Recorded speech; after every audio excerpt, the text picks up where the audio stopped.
The rolling hills of northeastern Missouri are home to a landscape that lends itself to excellent cattle and row crop production.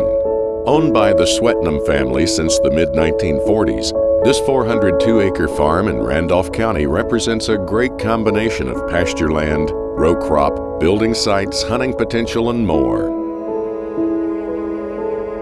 Tract 1 is made up of 19 acres with Highway C frontage, barn, lots, fencing, and multiple access points, ideal for pasture or hay with building sites.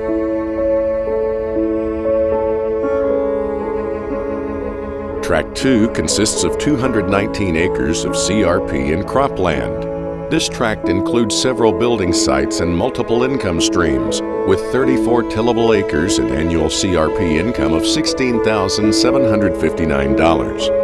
Ample cover, draws, and ideal landscape are perfect for upland and whitetail hunting.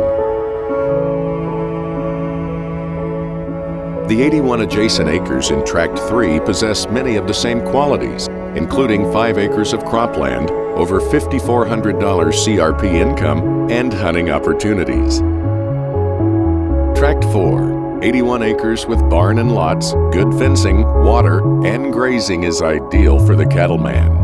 In addition, the close proximity to Thomas Hill Reservoir and a shared border with vast acreage of intensely managed conservation ground add great hunting location as well. To bid on this 402-acre farm selling in 4 tracts at iAuction, visit www.trophypa.com. For more information, call Dave Atkinson or Jerry Crutchfield today.